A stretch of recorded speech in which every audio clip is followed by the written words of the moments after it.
आज टूनी के खुशियों का कोई ठिकाना नहीं था, क्योंकि आज उसकी बेटी रानो की शादी थी। माँ जल्दी जल्दी सारे काम खत्म करवाओ, रानो के शादी के अब कुछ ही समय बचे हैं। अरे टूनी, सब हो जाएगा, तू इतनी क्यों परेशान हो रही है? थोड़ा आराम कर ले, बहुत थक गई होगी। नहीं माँ, अब तो रानो के शादी के बाद ही आराम होगा, अभी तो कितने सारे काम बाकी हैं। अरे आपने मुझे किन बातों में फंसा लिया? मैं दर्जी के पास जाने वाली थी, रानो का लहंगा लाना है, कल मैंने फिटिंग करने के लिए दिए थे। इतना कहकर टूनी जल्दी में निकल जाती है और कुछ ही देर में कौवे के पास पहुंच जाती है। कालू भैया, जल्दी से रानो का लहंगा दे दो, उसकी बारात अब कुछ ही देर में आएगी, ज्यादा समय नहीं बचा है। हाँ टूनी, 5 मिनट रुको, मैं अभी लहंगा लेकर आता हूँ। कालू लहंगे लेने के लिए दुकान खोलता है। कालू जैसे ही दुकान खोलता है, वो लहंगे देखते ही चौंक जाता है। टूनी, ये क्या हो गया? रानो का लहंगा तो जल गया। रात को बिजली चली गई थी, मैंने मोमबत्ती जलाकर काम किया और गलती से मोमबत्ती बुझाना भूल गया। कालू की ये बात सुनकर टूनी के पैरों तले जमीन खिसक जाती है। वो एक पल के लिए तो खामोश हो जाती है। कालू भैया, ये आपने क्या किया? अब मेरी बेटी क्या पहनेगी? टूनी, मुझे माफ कर दो, ये सब मैंने जानबूझकर नहीं किया। हम रानो के लिए दूसरा लहंगा खरीद लेंगे। रानो के ससुराल वालों ने वो लहंगा 25,000 का खरीदा था। अपना लहंगा ना देखकर वो क्या सोचेंगे? बहन, उन्हें जो सोचना है सोचने दो, मगर अब दूसरा लहंगा तो खरीद कर लाना ही होगा। चलो मेरे साथ। ऐसे टूनी को समझाते हुए कालू उसे एक लहंगे के दुकान पर ले जाता है। वो कई तरह के लहंगे देखते हैं। टूनी, अब उसके जैसा लहंगा तो नहीं मिलेगा, यही ले लेते हैं, और वैसे भी बारात आती ही होगी। दोनों लहंगे लेकर घर आते हैं। इधर बारात भी आ गई थी। फिर टूनी जल्दी से रानो को तैयार करके मंडप पर लाती है। बेटा, हम जो लहंगा लाए थे वो तो रानो ने पहना ही नहीं। माँ, आप पता कीजिए इन्होंने हमारे लहंगे के साथ क्या किया है। टूनी, जो लहंगा हम लाए थे वो कहाँ है? कहीं बेचकर तो नहीं खा गए? भैया, जिसका डर था वही हुआ, इन्होंने तो लहंगे की बात छेड़ दी। बहन जी, रानो हमारा लहंगा पहने या आपका लहंगा, क्या फर्क पड़ता है? बस रानो को ये लहंगा पसंद आ गया था तो हमने खरीद कर पहना दिया। ये शादी नहीं होगी जब तक रानो हमारा दिया हुआ लहंगा ना पहन ले। टूनी ये बात सुनकर लड़के की माँ को सारी सच्चाई बता देती है। बेटा, नहीं करनी शादी, इन गरीबों ने तो लहंगा तो बेचकर खा गए, आगे पता नहीं क्या क्या बेचेंगे। इतना कहकर लड़के वाले बारात वापस ले जाते हैं और रानो मंडप में रोती रह जाती है। चुप रहो मेरी बेटी, चुप रहो, जो भी हुआ है सब अच्छे के लिए ही हुआ है। टूनी, रानो की बारात चली गई, अब इसमें क्या अच्छा हो सकता है? भैया, अभी तो बस ये शादी टूटने का दुख है। अगर इतने जालिम लोगों के घर मेरी बेटी चली जाती तो पता नहीं उसे क्या क्या झेलना पड़ता। मेरी बच्ची तो बच गई। इस तरह से टूनी अपने आप को संभाल लेती है, मगर रानो अभी तक सदमे में थी। कुछ दिन बीत जाते हैं। बस एक लहंगे की वजह से चिंटू मुझे छोड़कर चले गए। रानो, तू अभी तक उस शादी को नहीं भूली? सब इतना आगे बढ़ गए हैं, तू भी भूल जा। देखना, तेरी शादी बहुत नेक दिल वाले पक्षी से होगी। वो दोनों ऐसे बातें कर रहे थे, तभी वहाँ पर एक विदेशी चिड़ा गुजर रहा था। वो तालाब देखकर रुक जाता है। क्या मैं यहाँ से पानी पी सकता हूँ? वो क्या है ना, मैं पानी लाया था मगर खत्म हो गया। हाँ, क्यों नहीं, बिल्कुल पी लीजिए। इस तालाब में सभी पक्षी पानी पीने आते हैं। विदेशी चिड़ा पानी पी लेता है। तभी उसकी नजर रानो के मासूम चेहरे पर जाती है, जिसके आंखों से पानी रुक ही नहीं रहा था। अरे, आपकी सहेली इतनी उदास क्यों है? क्या हुआ है इन्हें? मीनू सारी बातें विदेशी चिड़े को बताती है। ये सब सुनकर विदेशी चिड़े को रानो पर प्यार आने लगता है और वो रानो से मन ही मन शादी करने का फैसला कर लेता है। मैं अब रानू से ही शादी करूंगा, और वैसे भी मैं इससे शादी करूंगा तो इसके परिवार के कुछ दुख भी खत्म हो जाएंगे। अरे, आप कहाँ खो गए? हम जा रहे हैं। वो दोनों वहाँ से चली जाती है और विदेशी चिड़ा अपनी मम्मा के साथ रानो के घर आता है। अरे, आप तो वही हो ना जो अभी थोड़ी देर पहले तालाब के पास मिले थे? रानो, आप इन्हें जानते हो? हाँ माँ, ये हमें सुबह तालाब पर मिले थे। टूनी जी, हम आपकी बेटी रानो का हाथ मांगने आए हैं। मेरे बेटे को आपकी रानो बहुत पसंद आई है। ये बात सुनकर रानो चौंक जाती है। बहन जी, मैं अपनी बेटी रानो की शादी अपने जैसी गरीब परिवार में करूंगी, ना कि अपने से ज्यादा अमीर वालों के साथ। हम एक बार धोखा खाकर देख चुके हैं, फिर से वो गलती नहीं करना चाहते। बहन जी, जो आपके साथ हुआ बहुत बुरा हुआ, लेकिन हम उन लोगों जैसे नहीं हैं जो एक छोटी सी बात पर बारात वापस लेकर चले जाएं। वो लोग भी रिश्ते के समय बहुत अच्छे थे, पर देखो बारात वापस लेकर चले गए। अब तो बहुत डर लगता है तुम्हारे जैसे अमीर पक्षियों से। आप लोग जाइए यहाँ से और हमें माफ कर दें। टूनी की ऐसी बातें सुनकर वे दोनों वहाँ से चले जाते हैं, मगर विदेशी चिड़ा तो कुछ भी करके रानो से शादी करना चाहता था। वो कालू कौवा को टूनी के घर ले जाकर शादी की बात करता है। टूनी, ये जरूरी तो नहीं जो रानो बिटिया के साथ हुआ वो हर बार हो। मैं तो कहता हूँ आप ये रिश्ता ले लो, ये चिड़ा बहुत अच्छा है। कालू भैया, आपने तो सब अपनी आंखों से देखा था ना, फिर मैं ये रिश्ता कैसे ले लूं? ये तो उनसे भी ज्यादा पैसे वाले हैं। हाँ टूनी, मैंने सब देखा, अब भी देख रहा हूँ। मुझे इनकी आंखों में सच्चाई दिखती है। टूनी को कालू कौवे की बात ठीक लगती है और वो शादी के लिए मान जाती है। देखो बेटा, मेरी रानो पहले ही शादी टूटने का दुख झेल चुकी है। तुम ऐसा कभी मत करना, मेरी बस यही विनती है तुमसे। नहीं आंटी जी, आप मुझ पर विश्वास करें, मैं ऐसा कभी नहीं करूँगा। रानो को बहुत खुश रखूंगा। फिर विदेशी चिड़े की शादी रानो से हो जाती है। आज टूनी चिड़िया बहुत खुश थी। आज मेरा सपना पूरा हुआ। आज रानो की शादी अच्छे घर में हो गई। ये कहानी सीतापुर गांव की है, जहां टूनी चिड़िया रहा करती थी। टूनी चिड़िया का कोई बच्चा नहीं था। इस बात पर जंगल के कुछ पक्षी आपस में बात करते हैं। गौरी कवि तोते से कहती है, मिट्ठू मिट्ठू, देखो ना टूनी को एक भी बच्चा नहीं हो रहा है, बेचारी बांझ ही है। तुम तो जानती हो गौरी, टूनी कभी माँ नहीं बन सकती। बार बार उसके साथ कोई ना कोई हादसा हो ही जाता है। दूसरी तरफ टूनी चिड़िया अपने पति पिंटू से कहती है, सुनिए जी, मैं भी सब चिड़िया की तरह माँ बनना चाहती हूँ। मेरा भी मन करता है कोई मुझे माँ पुकारे, मुझे भी ममता का सुख मिले। मैं तुम्हारी तकलीफ समझता हूँ टूनी, लेकिन हम कर भी क्या सकते हैं। हम दोनों ने कितनी कोशिश की, कितने डॉक्टरों से तुम्हारा इलाज करवाया। अजी, आपको अगर सही लगे तो क्यों ना हम एक बच्चा गोद ले लें? क्या? बच्चा गोद ले ले? तुम पागल हो गई हो क्या? टूनी, किसी और के खून को मैं अपना नाम नहीं दूंगा। मुझे मेरा ही अंश चाहिए, वरना मैं ऐसे ही ठीक हूँ। आप तो सही होंगे ही। आप तो सुबह चले जाते हैं और शाम में ही आते हैं। मैं पूरा दिन घर में अकेली तड़पती रहती हूँ।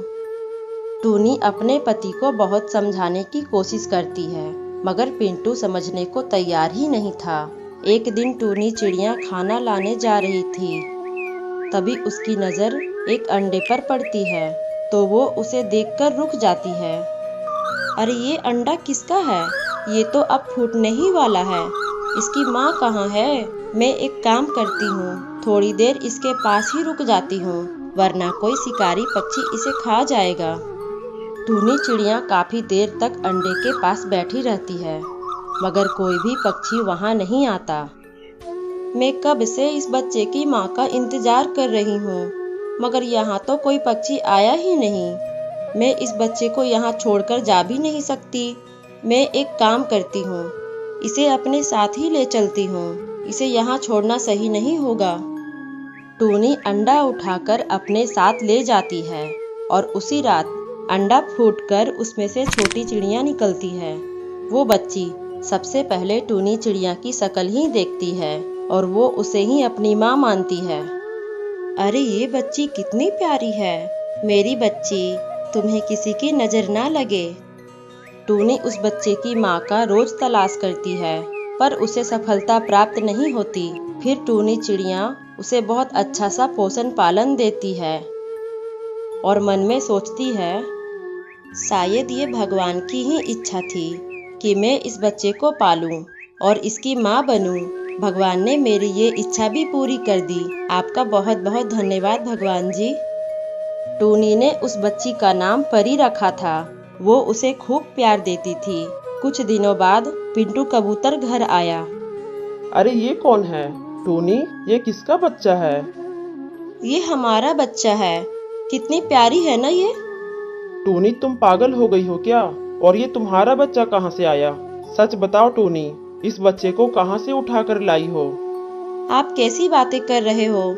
ये अब हम दोनों का बच्चा है। कुछ दिन पहले मैं जब खाना लेने जा रही थी तो ये मुझे वहाँ पर मिली और इसका वहाँ पर कोई नहीं था, इसीलिए मैं इसे अपने साथ ले आई।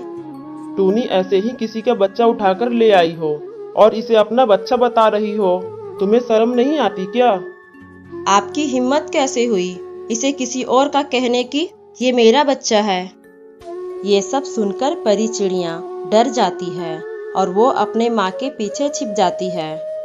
अरे अरे, तुम पीछे क्यों छिप रही हो? तुझे तो मैं अभी बाहर फेंकता हूँ। खबरदार, जहाँ मेरे बच्चे को हाथ भी लगाया तो आप मुझे छोड़कर यहाँ से चले जाइए। आप अपनी मटर गश्ती में ही बिजी रहो। मुझे अब आपके साथ नहीं रहना। मैं अपना घोंसला अलग बना लूंगी।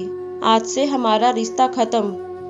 टूनी चिड़िया अपने बच्ची को लेकर वहाँ से चली जाती है और अपना नया घोंसला बना लेती है। माँ माँ, क्या आप मेरी माँ नहीं हो? क्या वो अंकल जो कह रहे थे वो सच है? क्या मैं आपकी बेटी नहीं हूँ? बेटा, तुम इन सब बातों के बारे में मत सोचो। बस ये याद रखो कि मैं ही तुम्हारी माँ हूँ। तुम्हें मुझसे अब कोई भी अलग नहीं कर सकता। टूनी चिड़िया कभी भी अपने पति के पास वापस नहीं जाती और वो अपने बच्चे को ढेर सारा प्यार देती। टूनी ने अपनी जिंदगी तो शुरू कर दी थी, लेकिन जिंदगी इतनी आसान कहाँ होती है। आज का जमाना कहाँ है जहाँ लोग दूसरी की खुशी में खुश हों। आजकल तो एक दूसरे से जलने वाला जमाना है। हर कोई किसी को ऊपर नहीं देखना चाहता और ना ही किसी को खुश देखना चाहता है। टूनी के साथ भी ऐसा ही होने लगा। टूनी को सब ताने देने लगे। अरे देखो तो इस चिड़िया को, ये दूसरे का अंडा चुराकर कितनी खुश हो रही है। वो बेचारी माँ कितनी परेशान हो रही होगी जिसका अंडा चुराकर ये भागी है। टूनी किसी से कुछ नहीं कहती और ऐसे ही वहाँ से चली जाती है और अपने घर आ जाती है और बैठकर बहुत रोती है। इतने में टूनी के घर वाले आ जाते हैं और उन्हें कुछ भी नहीं पता था कि टूनी ने अपने पति को छोड़ दिया है और अलग घर में रह रही है। अरे टूनी मेरी बच्ची, कैसी है तू? आजकल इतनी बिजी हो गई है क्या कि अपने माता पिता से भी मिलने नहीं आती? माँ, मैं तो बहुत अच्छी हूँ। आप बताइए, आप कैसे हैं? बस माँ, समय नहीं मिलता, घर के काम में ही व्यस्त रहती हूँ। मगर बेटा, तू किसके घर में रह रही है और दामाद जी कहाँ हैं? कहीं बाहर गए हैं क्या? माँ, वो मैंने अलग घर बना लिया है।